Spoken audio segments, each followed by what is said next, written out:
On a tous déjà vu ça. Les prix de l'immobilier ou d'une action qui grimpe, qui grimpe, qui grimpe. Et cette petite voix qui nous dit « Et si c'était l'occasion d'une vie? Et si on était en train de la rater ?» C'est une sensation vraiment puissante, presque universelle. Imaginez la scène. Un appartement acheté 100 000 € il y a quelques années, qui se revend aujourd'hui 300 000. Forcément, autour, il n'y a plus qu'une seule phrase qui tourne en boucle. C'est maintenant ou jamais. La pression est énorme. Et avec elle, il y a cette peur vraiment viscérale de passer à côté de la fortune. Et puis, un jour, sans prévenir, tout s'effondre. Le rêve se transforme en véritable cauchemar. Alors la question qui revient tout le temps, c'est « Mais pourquoi est-ce que ce scénario se répète encore et encore? Pourquoi est-ce que les bulles financières finissent toujours par exploser ?» Bon, alors, allons-y, plongeons là-dedans. Ce phénomène, il n'a absolument rien de nouveau. Qu'on parle d'immobilier, d'actions d'entreprises tech ou même de crypto-monnaie, le schéma est toujours étrangement familier. À chaque fois, le cycle est le même. D'abord, les prix montent, ensuite, l'enthousiasme devient totalement contagieux, tout le monde veut sa part du gâteau, et puis, c'est l'effondrement. On l'a vu avec la bulle Internet en 2000, on l'a vu avec la crise immobilière de 2008, et on l'a revu plus récemment avec certains actifs numériques. Mais alors, comment est-ce qu'une chose qui paraissait si solide peut s'écrouler aussi vite? Eh bien, la réponse, elle est loin d'être aussi compliquée qu'on pense. En fait, elle se trouve dans 3 forces invisibles, 3 mécanismes qui sont profondément humains et qu'on va décortiquer ensemble. La première force, c'est la plus subtile.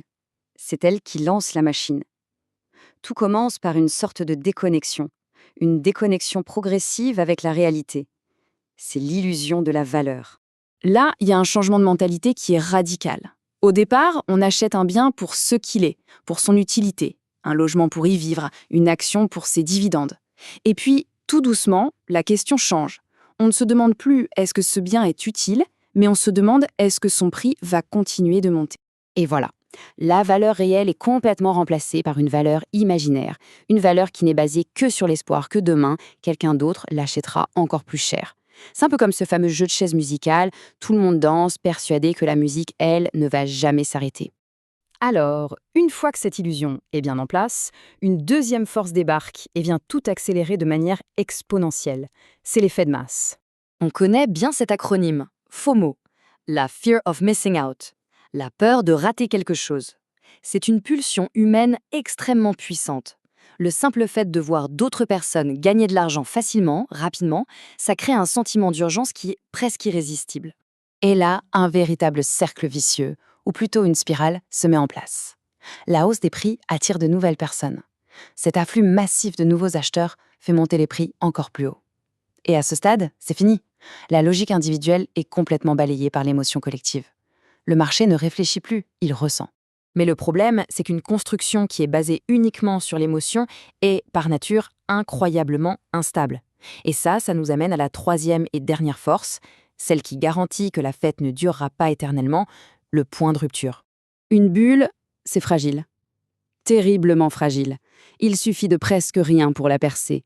Une mauvaise nouvelle économique, une toute petite hausse des taux d'intérêt, une simple perte de confiance, ou même juste un ralentissement de la hausse peut suffire à tout faire basculer. Et là, le mécanisme s'inverse avec une brutalité stupéfiante. Une petite baisse de prix suffit à pousser les premiers à vendre. Ces ventes entraînent une baisse encore plus forte, ce qui déclenche la panique générale. La peur se propage beaucoup plus vite que l'enthousiasme, et la spirale descendante est souvent bien plus rapide que ne l'a été la montée. Bon, on a vu les 3 forces, mais maintenant, il est temps d'assembler toutes les pièces du puzzle pour vraiment comprendre la nature de ces phénomènes. C'est le moment de la révélation. Voilà, c'est sans doute l'idée la plus importante à retenir de tout ça. Le crash, l'explosion de la bulle, en fait, ça ne crée pas le problème. Ça ne fait que le révéser. Ça met en lumière une fragilité qui était là depuis le tout début. En réalité, la hausse n'était pas construite sur des fondations solides. Pas du tout. Elle était alimentée par de l'espoir, par de l'émotion et par de l'imitation.